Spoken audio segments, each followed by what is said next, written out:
Hai semua, nama saya Naring. Saya dari kelas DPM 2B. Nombor akademik saya adalah 16 DPM 20F 2028. Saya adalah sebagai moderator. Hai guys, nama saya Kabira Sanalaki Chandrasekharan. Nombor metrik 16 DPR 20F 2025. Saya panel 1. Hai semua, nama saya ialah Ramya Sri Anak Perempuan Tirupati. Nombor metrik saya ialah 16 DPM 20F 2039. Saya dari kelas DPM 2B. Saya ialah panel nombor yang kedua. Hai, nama saya Sherwin. Saya dari kelas DPM 2B. Nombor kad metrik saya ialah 16 DPM 20F 2032. Saya ialah panel ketiga.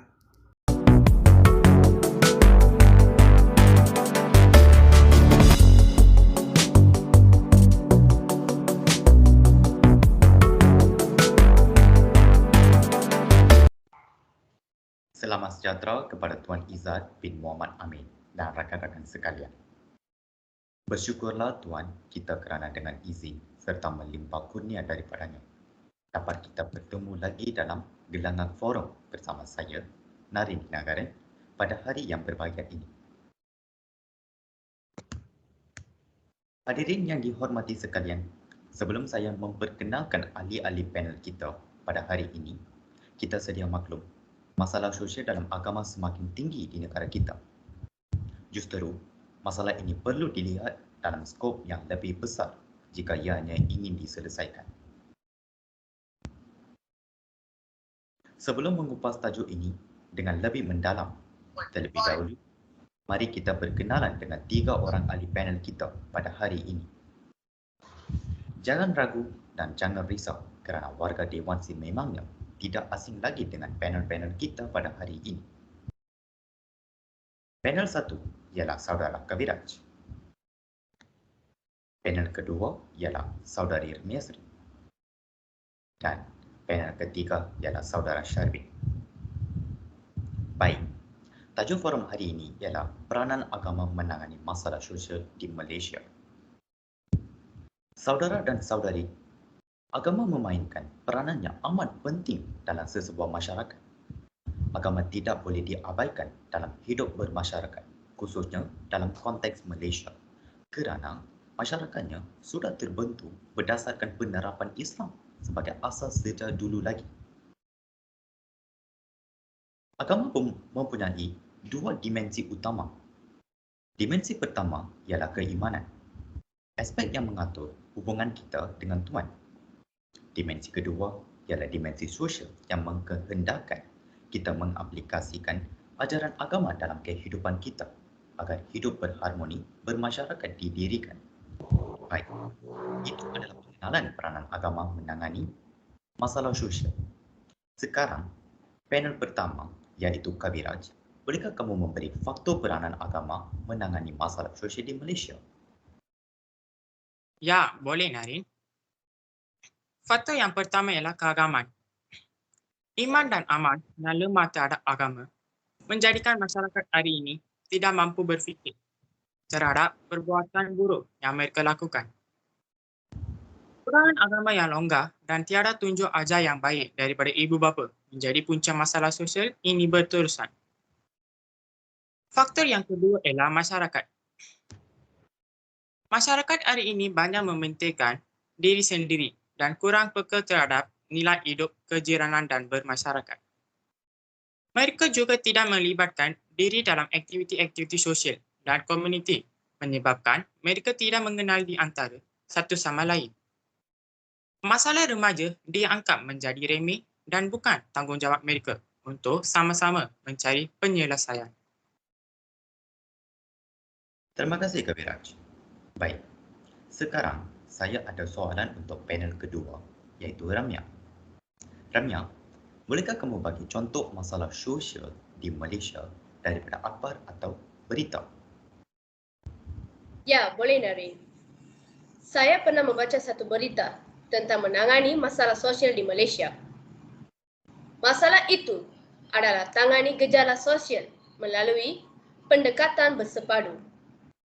Ia berperanan meluaskan program nilai murni dan sasya Islamia dan bertujuan menangani gejala sosial dan mengukuhkan institusi keluarga serta kejiranan melalui pendidikan dan kemahiran keibubapaan berkonsepkan tarbiyah Islamia. Kesemua ini adalah impak modernisasi dan urbanisasi yang memikirkan nilai agama serta moral selain masalah kekeluargaan dan kelemahan pendidikan agama. Ya, saya pernah dengar berita ini. Terima kasih Ramya. Bolehkah saya tanya soalan kepada panel ketiga iaitu Sharwin? Ya, boleh Naren. Apakah soalan anda? Bolehkah kamu memberi contoh-contoh masalah sosial di Malaysia? Baik. Contoh-contoh masalah sosial di Malaysia ialah pembuangan bayi, penyalahgunaan dada, pelacuran, merokok, rogol, dan sebagainya. Betul Sharwin. Banyak masyarakat yang tidak mempunyai ajaran agama yang mencukupi akan membuat perkara-perkara ini. Berikutnya, Kabiraj, bolehkah kamu memberi langkah-langkah untuk menangani masalah sosial di Malaysia? Ya, boleh Naren. Terdapat beberapa langkah yang perlu dilakukan untuk mengatasi gejala sosial seperti melepah, salah guna darah, pergaulan bebas. Dalam menangangi gejala sosial, ibu bapa boleh memainkan peranan penting. Hal ini kerana banyak masa ibu bapa diulangkan bersama anak-anak. Oleh itu, ibu bapa mempunyai banyak masa untuk menasihati anak-anak tentang nilai-nilai murni yang perlu diamalkan dan gejala sosial yang perlu dijauhi oleh anak-anak. Ibu bapa juga perlu meluangkan masa membantu anak-anak menyelesaikan masalah yang dihadapi di rumah atau di luar rumah agar anak-anak rasa selamat, disayangi dan diayomi.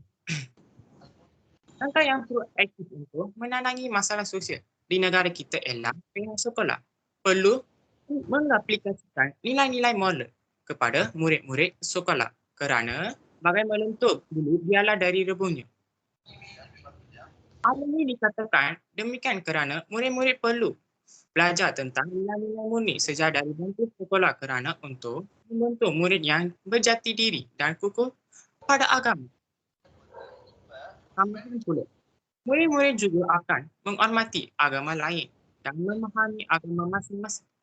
Sebagai contohnya, pihak sekolah juga mengadakan program nilai masyarakat untuk murid-murid agar dapat membentuk murid yang bersatu padu dan boleh mengurangkan masalah gejala sosial di sekolah. Langkah ini boleh mengurangkan masalah sosial di Malaysia. Ya, betul. Ibu bapa perlu mendidik anak dengan baik dan memberi banyak ilmu agama supaya mereka tidak terjebak dalam masalah sosial. Baik. Sharwin, bolehkah kamu memberi langkah yang lain? Baik, boleh Naren. Dari perspektif yang lain, langkah yang boleh diambil ialah mengadakan kempen-kempen dan usaha penyedaran perlu dipertingkatkan. Kempen-kempen kesedaran tentang masalah sosial agama sama ada melalui media cetak, media elektronik, media massa, masjid, surau, pemimpin komuniti, keluarga dan masyarakat boleh dijadikan tempat berkesan untuk menyebarkan maklumat mengenai keberbahayaan dan ancaman elemen negatif di atas sama ada melalui khutbah, risalah, ceramah, forum, perjumpaan dan seumpamanya. Seperti yang telah dijelaskan, perlu ada tindakan susulan dengan mengadakan kajian penilaian terhadap keberkesanan usaha-usaha itu dan mencari alternatif yang terbaik untuk dipertingkatkan dan dilipat gandakan. Seterusnya, langkah kedua ialah peranan kerajaan menguatkuasakan undang-undang. Kerajaan badan yang mempunyai kuasa membuat, mengubah dan melaksanakan undang-undang. Sebagai contoh, kerajaan perlu memberi hukuman yang berat seperti penjara 6 tahun, memberi sebatan dan sebagainya. Jelaslah bahwa jika kerajaan dapat menguatkuasakan undang-undang secara berterusan, saya yakin masalah sosial dengan negara ini dapat dikurangkan. Bah kata pepatah, kalau tak dipecahkan ruyung, manakah dapat sagunya? Betul, Sherwin. Masyarakat perlu mengadakan kempen supaya dapat banyak ilmu dan boleh mengetahui banyak tentang agama. Baik, seterusnya, bolehkah saya tanya soalan kepada Ramya? Ya, boleh Narin. Apakah soalan anda, Narin? Apakah saranan yang penting untuk menangani masalah sosial di Malaysia? Baik. Saranan penting yang wajar diambil tindakan adalah seperti berikut. Pencegahan adalah lebih baik dari mengubati sesuatu permasalahan itu. Oleh itu, pendekatan pencegahan perlu diberi perhatian dalam setiap pembuatan dasar untuk menangani masalah sosial. Peranan ini perlu diambil oleh kerajaan dan individu. Institusi kekeluargaan perlu diperkukuhkan agar memainkan peranannya untuk meningkatkan penerapan nilai-nilai agama dalam kalangan ahli keluarga. Masyarakat harus peka untuk menegur kesalahan dan memudayakan atau memberi contoh ikutan terbaik. Dan seterusnya, badan-badan bukan kerajaan harus bersungguh-sungguh dan diberi bantuan oleh pihak kerajaan menjalankan peranan mereka mengurangkan masalah sosial. Mencadangkan kepada kerajaan agar mengkaji semula dan mengubah undang-undang yang lebih mesra agama. Contohnya, bila penangkapan dibuat terhadap peminum arak ataupun penzina, hukuman harus juga dikenakan kepada yang bukan beragama Islam. Membentuk satu model pemulihan pesalah sosial yang menekankan aspek peningkatan nilai agama dan budi dalam diri pesalah, lebih dari latihan kemahiran. Baik, terima kasih Ramya. Seterusnya, Kabiraj, bagi lagi satu saranan penting untuk menangani masalah sosial di Malaysia. Ya, boleh Narin. Saranan penting untuk menangani masalah sosial di Malaysia ialah mendesak pihak kerajaan tidak menyokong industri-industri yang membuka ruang kepada pelakuan masalah sosial.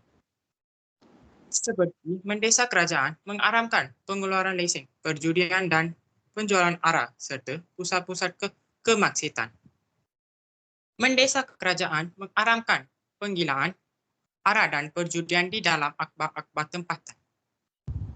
Memperbanyakkan aktiviti-aktiviti kemasyarakatan yang melibatkan golongan muda agar dapat melantik mereka memainkan peranan kemasyarakatan. Mendesak pihak kerajaan mengambil peranan serius dengan mengambil nilai-nilai keagamaan dalam dasar pembangunan negara. Model ekonomi baru, transformasi kerajaan dan ekonomi dan sebagainya. Agar pembangunan seimbang dapat dicapai, dibuat satu kajian tentang peranan agama untuk menghalang dan mengatasi masalah ketagihan dada dan arak. Kajian ini dijadikan sebagai pendekatan alternatif mengubati masalah-masalah ini. Baik, terima kasih Kabiraj. Seterusnya, saya ada soalan untuk Ramya. Bagaimanakah mengatasi dan menangani gejala sosial terhadap tanggungjawab bersama pihak? Baik. Tanggungjawab terhadap pihak yang membenterasan gejala sosial adalah tanggungjawab semua pihak dan bukan sahaja kerajaan. Komitmen semua pihak diperlukan bagi mewujudkan satu tindakan bersepadu sesama agensi-agensi kerajaan dan masyarakat keseluruhannya. Janganlah ada sikap memandang ringan mengenai perkara ini. Terima kasih Ramya. Saya ada soalan untuk Sherwin. Bolehkah anda bagi beberapa kesan masalah sosial terhadap individu dan masyarakat.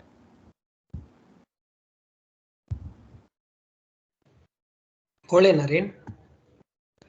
Kesan yang saya dapat ialah penyalahgunaan data. Kesan penyalahgunaan data terhadap individu ialah seseorang itu akan ketagih kepada data dan akan mendorong melakukan jenayah untuk mendapatkan duit, lalu masyarakat pula ia ketenteraman sentiasa diganggu kerana orang ramai berasa tidak selesa dengan adanya penagih dalam kalangan anggota.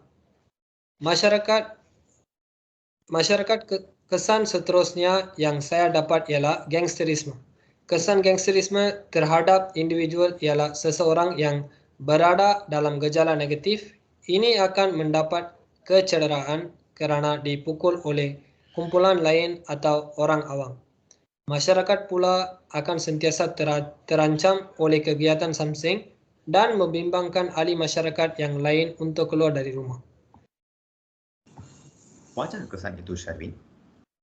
Seterusnya, Ramya, bolehkah kamu memberi kesan masalah sosial terhadap individu dan masyarakat? Ya, boleh Naren.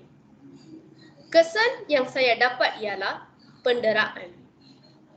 Penderaan terhadap individu, ya kesan kecederaan terhadap fizikal mangsa adalah seperti parut akibat sabatan, cucuhan puntung rokok, tangan terseliuk, pekak dan kabur penglihatan.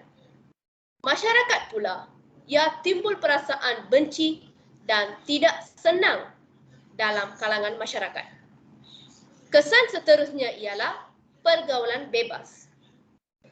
Kesan pergaulan bebas terhadap individu ialah mudah terdorong untuk melakukan perbuatan zina dan maksiat.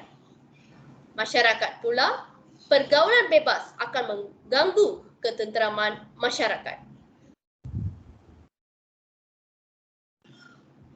Terima kasih, Ramya.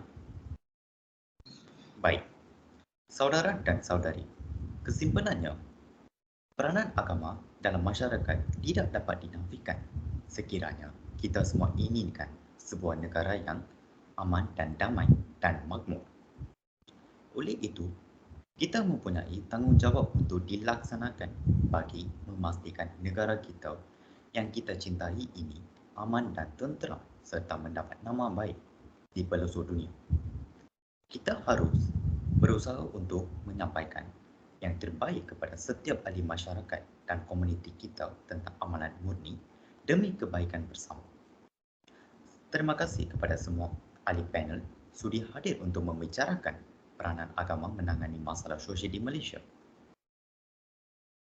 Semoga forum ini menjadi wadah melahirkan masyarakat yang cakap terhadap isu-isu agama selanjutnya membantu menyelamatkan bumi.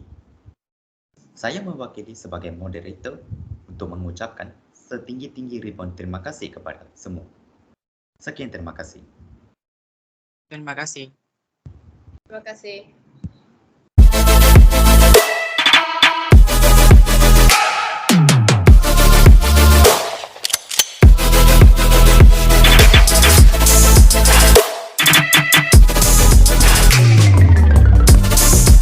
Okey, selain itu, kami terdapat satu berita tentang peranan agama menangani masalah sosial di Malaysia, iaitu masyarakat perlu bertanggungjawab guna media sosial dari Dr. Wan Aziza.